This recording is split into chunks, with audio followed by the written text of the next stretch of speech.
It's a group of private bankers in every country that decided to declare themselves to be central bankers, whatever that means.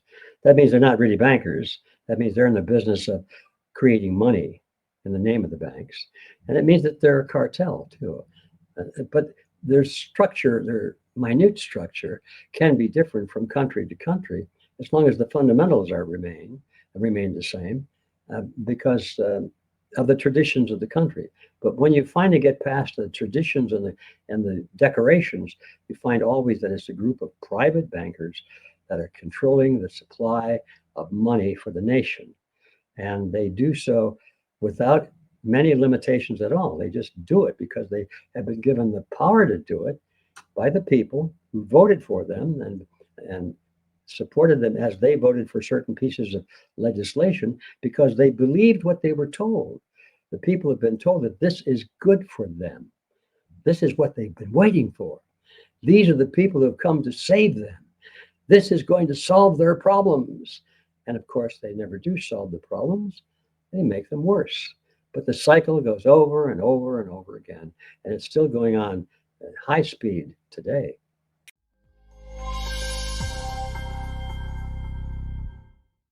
On this episode of What the Finance Podcast, I have the pleasure of welcoming on G.Edward Griffin. So Edward is the author of The Creature from Jekyll Island, a very well-known and famous book, which I think has traveled the world and has been inspiration for a lot of people. So Edward, thanks so much for coming on the podcast today. Well, thank you. Thank you for that. And thank you for inviting me. No problem. Looking forward to the conversation. But yeah, as I was saying, it's sort of the first time we've spoken. So I'm really interested in just, maybe you can talk a little bit more about your book, just a very preliminary introduction for people who maybe haven't had the chance to read it. Well, the book, I presume you mean The Creature from Jekyll Island? Yeah. Yeah, because I've written a few of them, but The Creature from Jekyll Island is clearly the most well-known, the most popular book. I don't remember exactly how many printings we've gone through, but I think it's over 50, and we're in about 6 or 7 languages in different countries.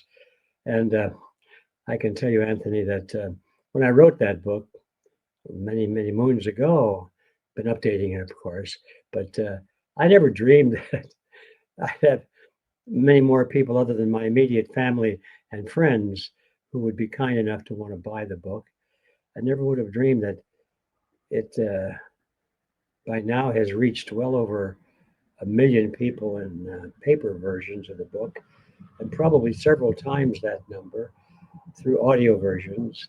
So it's mind-blowing to me, and I think it's just because I accidentally tapped into a mainstream of hot lava not too far beneath the ground, and it has of late started to come up through the surface, and it scares the heck out of people when they see these economic eruptions going on, and they want to know, what's the answer? What do we do? How do we protect ourselves? So I think the success in marketing the book is not because the book is so great. It's just that the timing is right. I really honestly believe that. So the question, what is the book about? Well, it's about the Federal Reserve, whatever that is.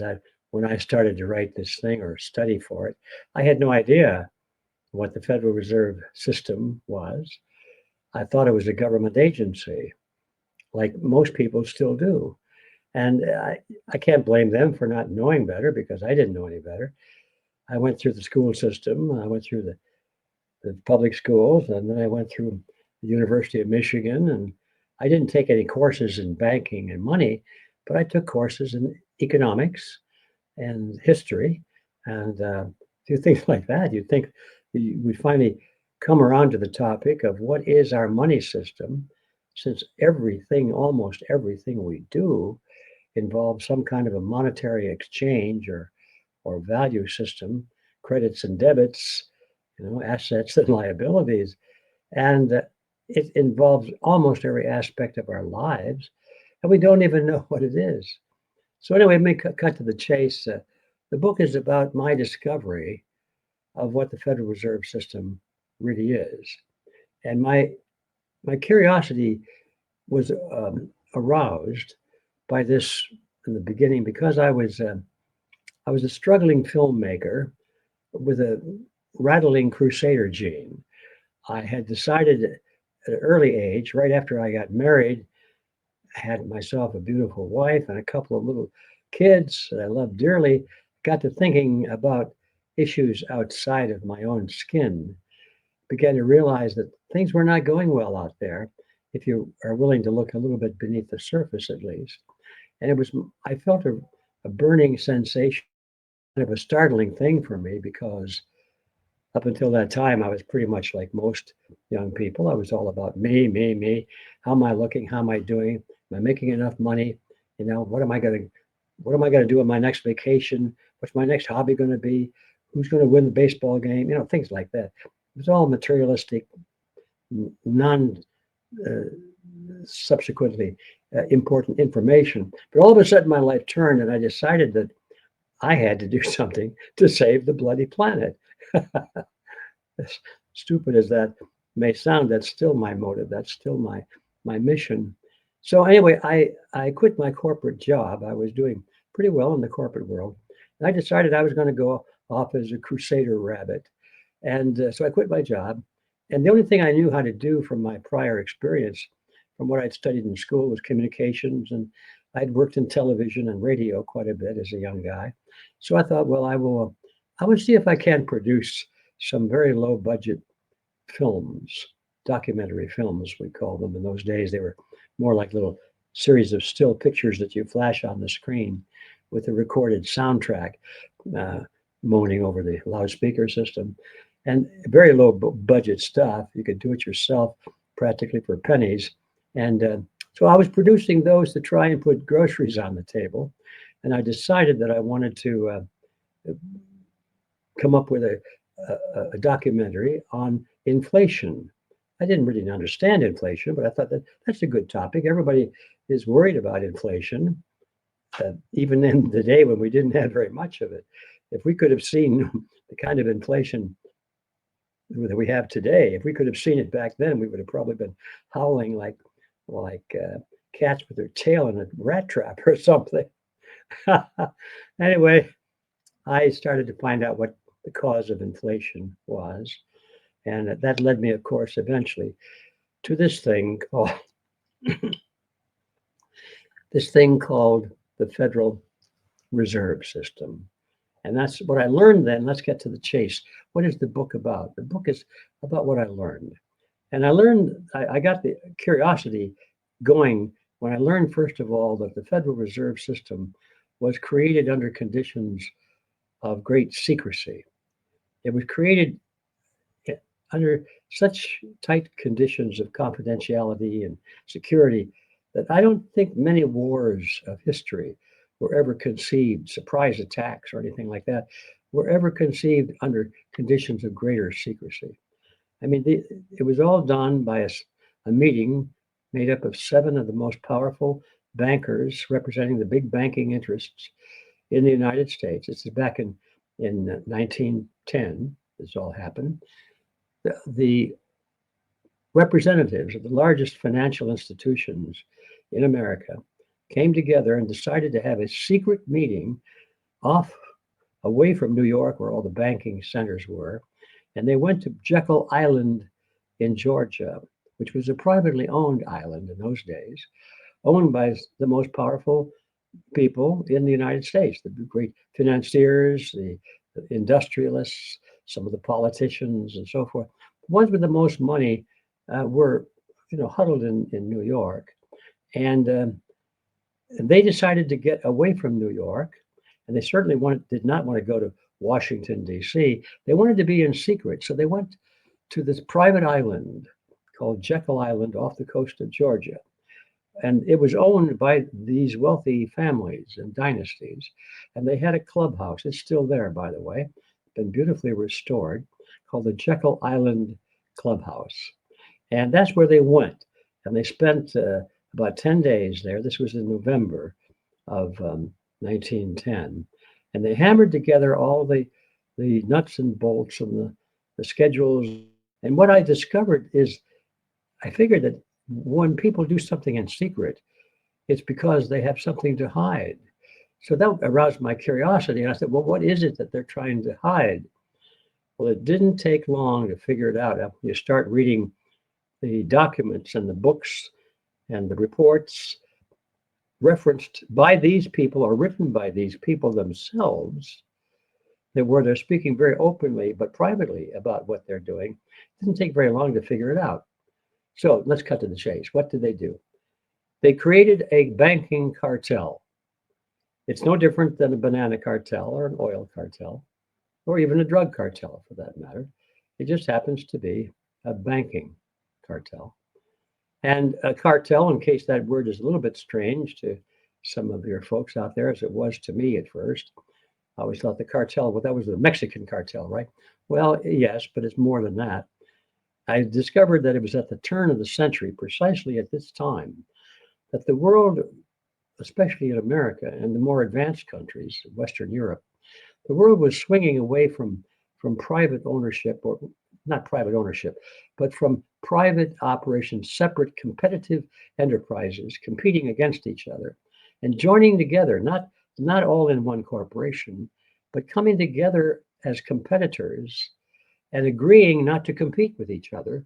So they acted as essentially one industry or one enterprise in the fact that they all agreed to the prices and all they divided up the products among them. And they decided that as long as they didn't have to compete, they could always make more profits and be less creative in the products they offer because they controlled both the supply and the demand. And that was a shocker to me. I realized that not only was this the trend at that time in history, the conversion of independent, completely independent corporations or private family institutions competing with each other, almost the world was just rushing headlong and everywhere you looked, joining together to get rid of competition. And it was John D. Rockefeller the first who said, is quoted by several of his biographers, he said, quote, "Competition is a sin." Well, that was kind of the motto of creating these cartels. So I discovered that the Federal Reserve System was not a government agency. In fact, had very little to do with the government, except that the government took their secret document that they drafted on Jekyll Island. Then they took it back to Washington, D.C., and they redecorated it. They took an eraser. This is imaginary now, but imagine taking the eraser and erasing from the top of the page where it said cartel agreement, which it didn't, of course, but that's what it was. Imagine erasing that and then writing on top of it the Federal Reserve Act. Basically, what they did was that they took a cartel agreement, they took it to Washington, D.C., and they sponsored it through a couple of their political influencers, and they made it into law. So now a private cartel agreement had the force and effect of law. And so you and I today are obliged to obey a private cartel agreement because the law requires us to do that. And we think that, well, if we don't do this, we go to prison, right? Well, only government can put you in prison. So therefore, this law is a government law, when in fact it is not. It is a private law that was publicized and made official government policy by passing it into law. Now, once you understand the basic root of this whole thing, now you can begin to understand why the Federal Reserve System never has met its proclaimed goals. Now, its proclaimed goals from the beginning, even to today, is how to stabilize the economy, how to make it best for the working man, for the average citizen, to protect his savings from being destroyed in the long term through inflation, for example. It's all about how they're going to protect us. That's what they say. But then you realize, well, wait a minute, they're a cartel. What does the cartel do? All cartels, without exception, have one purpose and only one purpose, and that is to advance the interests of the members of the cartel. Now, what they say could be something entirely different, but what they do is always that. Otherwise, they have no justification for even existing. That is what I discovered, and that is what I wrote about in my book, is what happens when you allow a private cartel to parade as a government agency, to dictate all policies regarding money and interest, All economic issues are dictated by this hidden hand that's pretending to be your government, and it's not. In fact, the Congress and the president, nobody can do anything at all about it according to the original act. They have no say so. They can bring them up and ask questions and scold them and also, but they have no political power to do anything to affect the policies of the Federal Reserve System. Their only power is to abolish it. If they don't like it, they can abolish it. That's the only power they have. They know that the banking fraternity, let's call it, the business of international banking, it's really international, has so much power over the press, over the media, that they can make you or me look like an angel or a villain overnight, just by the way they twist the news. They know that it's very difficult, if not impossible, to win an election if the media is against you. And if you go against the Federal Reserve System, you will have the media against you. This is part of the hidden control mechanism. So they may not like the Federal Reserve.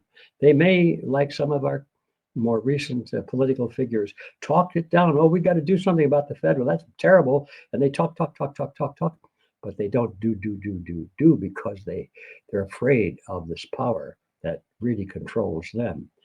To put the final cap on the answer to your question, what I wrote about, what the book is all about, is that I discovered the most shocking thing I never dreamed as a young man could possibly be true. And that is, instead of the federal government controlling the Federal Reserve System, it means the banks, control the government. And this is the core of most of our problems today. Yeah, thank you so much. Amazing to hear it coming from yourself and laying out your findings and your discovery process. So is the whole goal of the Federal Reserve control that's sort of the goal? That's why they were created by these banks. Mm-hmm. True. It's all controlled, and they used to talk about. Oh, they still talk about helping the citizens, preserving the money, the purchasing power of your dollar. So you can afford to enjoy life and not live in poverty, to raise the standard of living, to be fair and square, all these things. It's just blah, blah, blah. It's to make you think that they're good people. They're crooks. Yeah, definitely. As you said, that they have these goals, they have these targets they're trying to achieve, and there aren't many times in history where they have ever achieved it. So there must be something else. Well, yeah, it's so obvious. You don't even have to know the history, like I'm talking about it. I spent a total of about 7 years on this book, going from ground zero to having some knowledge enough to speak without too much concern about having made any huge mistakes. That's a little story in itself, because I'm probably, objectively speaking, about the last person in the world that would offer himself as qualified to write a book on the Federal Reserve System and international banking and money systems and all that. I mean, what do I know about that? I didn't study that in school. But that turned out, I think, to be an advantage somewhat, because I didn't have to unlearn too much. I started at ground zero instead of underground, because I've discovered as I got into it that the textbooks that they use in the universities and somewhat in the lowest levels too of the schools, they present the image of the Federal Reserve in a very glorious and favorable way. So you learn it if you study it in school as being a very humanitarian oriented institution. And the people are always talking about, oh, we've got to do something about the inflation, or we've got to do something about the slump, in the economy. Oh, unemployment is too high. Cost of living is too high. Now they're talking about the cost of bread and butter being too high. And they just talk. They don't do anything about it. They would really want to do something about preventing the rising costs of things. They would stop creating money like the madman, because the inflation is the short answer to that. Inflation happens when the money supply expands faster than the supply of goods and services. It's supply and demand. You get more demand, you get more money. Everybody's got more money. It's like playing a game of Monopoly, and all of a sudden somebody brings in another board and says, look, we found some more money, and they distribute it among you. Well, the game doesn't really change, except that the prices of Wall Street goes up and the prices of Marvin Gardens goes up, because everybody's got more money, which means more demand. but the supply, the number of Marvin's Gardens is still the same. So that's the cause of inflation. Any high school or grade school child could understand supply and demand. Anyway, that's another story. You can get off track and get very outraged about this whole thing, because it is a crime. These people pretend that they're wise people and very honorable, and they want to do the right thing, and they're con artists. They're very good con artists, and I've often said, I've never met a con artist that I didn't trust. So that's the problem we're facing in politics today. There's an awful lot of people we trust, and we shouldn't. Yeah, that's a great point. And as you're saying, it's one of those things that I just think if I think about the Fed, it's led to this massive concentration of wealth, and I think that's the challenge as well. It's something that you've talked about. It's sort of taken away from the average person, and this money printing. Where is it all gone? It's gone to the top 10%. This massive concentration. So it seems to have led to the disparities we're seeing in society. Yes, well, the kind of weird thing about our conversation on this is that all of this started where you are. It all started with the Bank of England.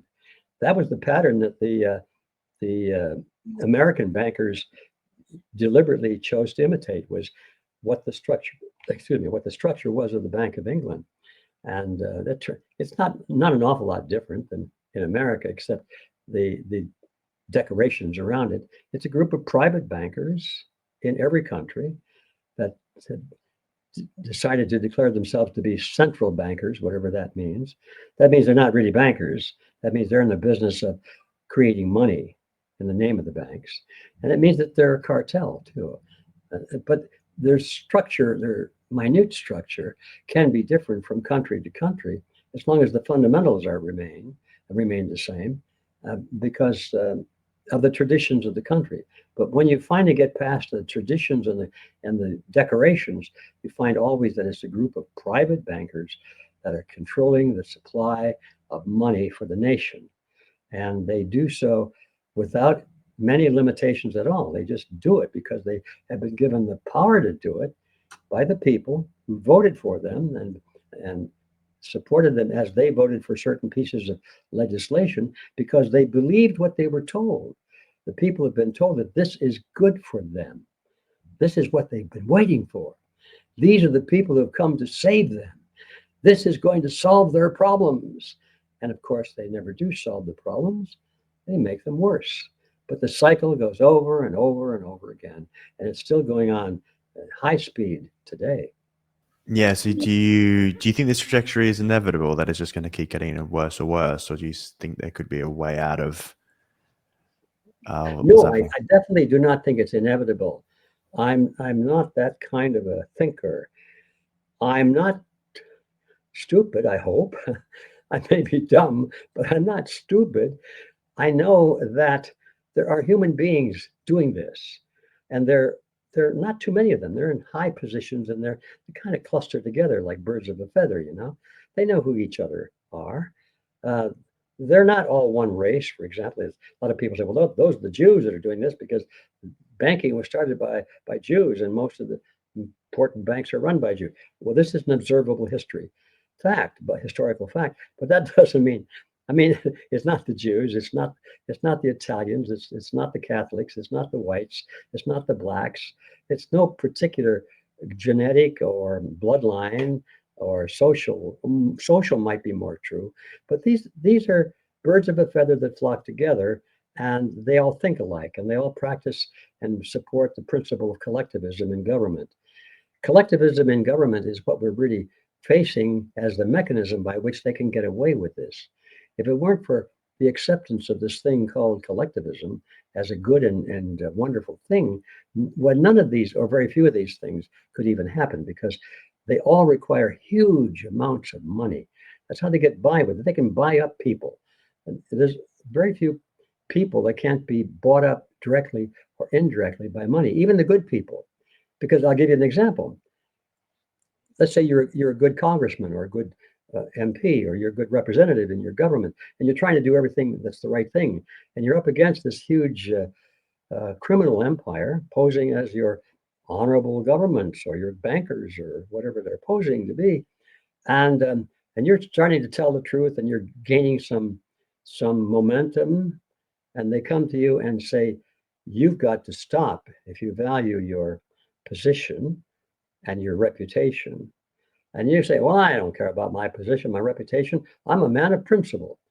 Well, you still got to stop, even though you're a man of principle, because if you don't, you're going to miss your family.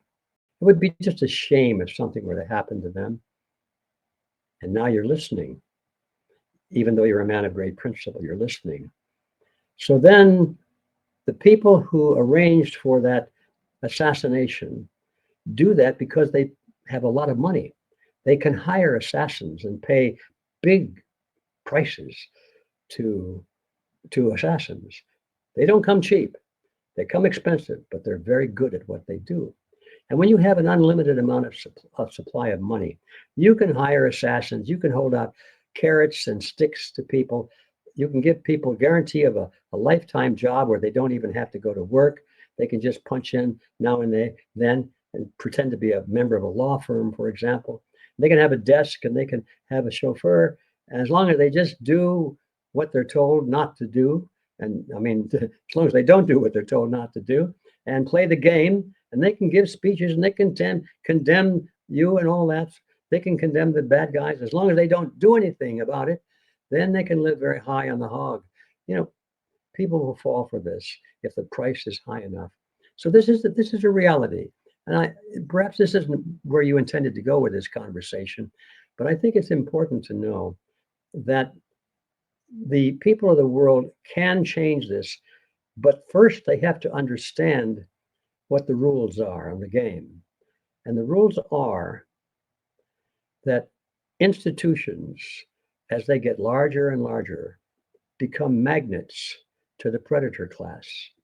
By that I mean any institution that has access to a huge amount of money and a huge amount of influence over public opinion and activities of human beings, that is a magnet that attracts the predator class. All the crooks in the world would love to have a high position in those institutions because they can commit their crimes and look like they're being good guys. And if anybody wants to blow the whistle on them, they have the power to put those people, the whistleblowers, into prison, you see. So once you understand that, then it becomes sensible to realize how wise Thomas Jefferson was. Now, he's one of our national heroes, as you know, but I think everybody around the world could appreciate the wisdom of Thomas Jefferson. And the illustration, I think, will make this point clear. It's known because there's a copy of a handwritten exchange of letters between Jefferson and a friend of his, a doctor friend of his, shortly after the American Constitution was finalized and voted into existence. And he gets this letter from the doctor. The doctor said, Mr. Jefferson, now that we have this republic, and I think he used the word republic correctly in this case, how can we be sure that now we have only good men in office? Okay, there's the question. And Jefferson's response ought to be on everybody's bathroom mirror. He said, let us speak not of good men in office, rather, let us bind men down, all men down, with the chains of the Constitution.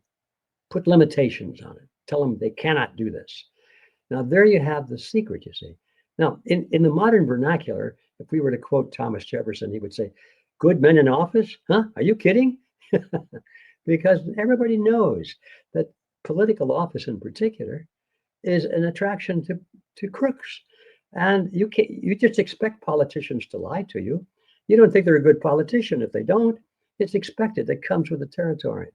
And when you can accept lying on the part of your elected representatives, you say, well, that's just normal. That's okay. You've lost the war for liberty and truth and honesty and all these. You've lost the war. You've got to stand on principles. And so you've got to make sure that the system of government, as we like to call it, the state, is drafted in such a way that it makes it very explicit, not so much what government or what the officials of government can do, but very explicit about what they cannot do. It's more important to be clear on what they cannot do. And that way, of course, our 10 amendments to the Constitution, the Bill of Rights, those are things that thou shalt nots, like the 10 Commandments.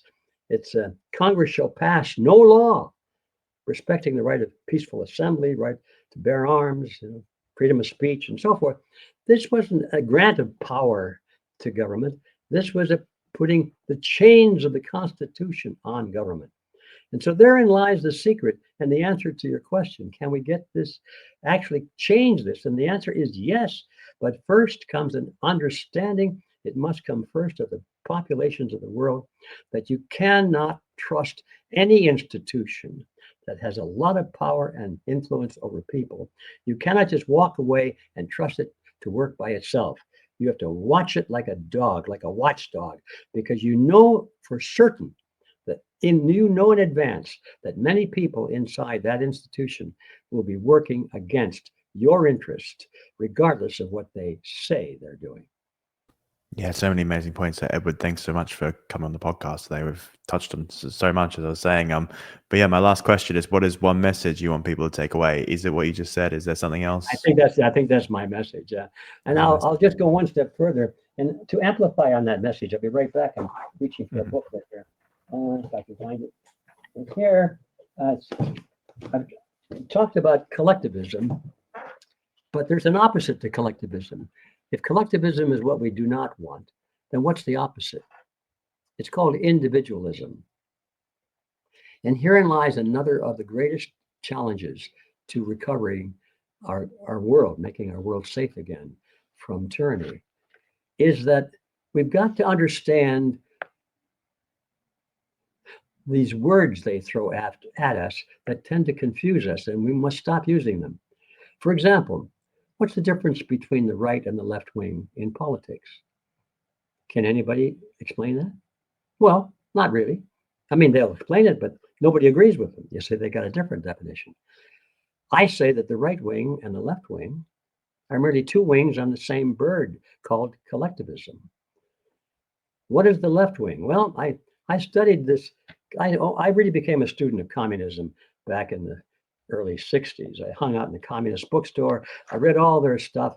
And to make a long story short, you go through Karl Marx, Das Kapital, and the Communist Manifesto. Then you go through Vladimir Ilyich Lenin's works, the collected work of Lenin. That's where you learn really what communism is all about. And I found out, I made a list of all the things that Lenin listed as the rules of communism. And don't forget, Lenin was the originator of the Communist Party. And it can be summarized with this statement. He said, comrades, if we go into a country that we want to conquer from within, not invasion, but from inside, using the citizens of that country alone, how do we do it? Do we go in and say, we are communists and we want to change the rules in your country, change your traditions, your legal system, your heritages, all the things your language, your religions, everything? Is that what we do? No, don't be stupid, comrades. He said, we tell them what they want to hear, and they will like us. They will support us. They will vote for us, and we can come to power. And he would say that over and over again. Coming to power, comrades, is our goal, not to win debates or to make sense. Our goal is to come to power. And if we have to do that by lying, cheating, stealing, murdering, that is how we come to power. Because once we are in power, and if anybody disagrees with us, then we can shoot them. This is Lenin. And anyway, I could go on and on. It's one of my favorite topics. I have to cut it short. So I made a list at that time of all the things that Lenin in particular stood for and called communism. I thought, well, let's see. The communists are on the left, right? So who is the opposite of communism? Well, it's the right wing. Well, what's over there? Well, that's Nazism, fascism. You mean that's the opposite of communism, right? Well, of course it is. They say, look, they fight a war. They fought a war. They killed hundreds of thousands of each other, maybe millions. Obviously, they're opposites. And then I discovered, no, there weren't opposites at all. I bought a copy of Mein Kampf and a few of the treatises, not many of them, written by Mussolini and other Nazis and fascists out there. And I made the same list of what they believed in, and blow me down if they weren't exactly the same. I'm here to tell you there are principles. There is absolutely zero difference between communism and fascism, or communism and Nazism.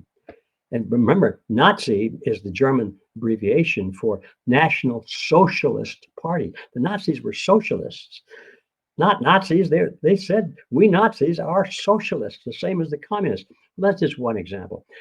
You take all of these things. The main mantra between all of these political spectrums is this one: the group is more important than the individual, and the individual must be sacrificed, if necessary, for the greater good of the greater number.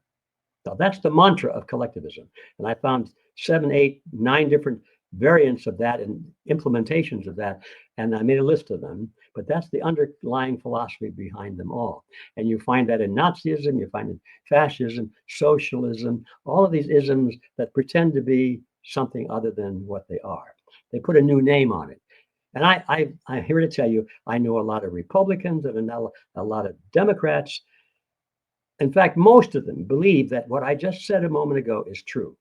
Almost everybody on this bloody planet thinks that the idea that the greater good of the greater number is a good philosophical foundation. And it's the beginning of all evil, because all you have to do after you commit a crime is say, well, we did it for your own best interest, you know. Lenin himself said, look, if you're going to make an omelet, you have to crack some eggs. Lenin also said, promises are like pie crusts, made to be broken. Okay, you get the idea? You can't just go on the basis of right wing, left wing, conservative. What does conservative mean as opposed to liberal? Who really can spot the difference by how they vote in Congress? Conservatives and so-called liberals, they vote for the same things. They say they're all against war when they're campaigning, but once they're in office, they vote for war, don't they? They're all against inflation and big government spending, but once they're in office, they vote for bigger government spending, don't they? On and on. You have to realize that words are a weapon of war, and the world is falling victim to those weapons. The bottom line is, when you come to the end of all of this, there are only two ideas in the Western world that depict a serious description of opposites in political viewpoints, and that's collectivism on the one hand and individualism on the other hand. Now, I could talk for an hour on that, but that would be a big mistake on many levels. But if anybody is interested in this issue, I prepared this little booklet, a report called The Chasm, and it's free if you would like to read it. I urge you to, because it took me years to discover these ideas. Very little of this is original with me. I just discovered it here and there in some of the ancient writings and some of the new writings as well. It comes from everywhere.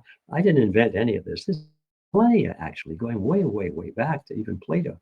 So it's all here. And if you want to know more about it, just go online. It's a free download. And the booklet is called The Chasm, Collectivism versus Individualism, as a subtitle, which is the issue behind all issues. So you get it simply by going to the internet and typing in chasm, CHASM. That means the big division, big divide, big crack. So chasm.realityzone.com. So that's chasm.realityzone.com. And you can download this booklet for free. And I hope you enjoy it and you'll understand what the real battle is that is raging around us today. So that's my final thought. And thank you for taking the time to listen to me. Yeah, Edward, thank you so much. I'll definitely put that in the description below. So if anyone wants to access it, they can look down there. But yeah, thanks so much for coming on. All right. Thank you. Bye-bye. Hey everyone, thank you for listening. I really appreciate the support. If you've got value out of this, I'd really appreciate it if you could like, subscribe, or comment, good or bad feedback. I'm always open to that. But it really helps with the channel. As I said before, only about 14% of people actually subscribe to this channel. So if you were to that, it would really help. It could mean we could continue to grow. If not, thanks for watching and see you on the next show. And you also might like this video right here. All right, thanks again.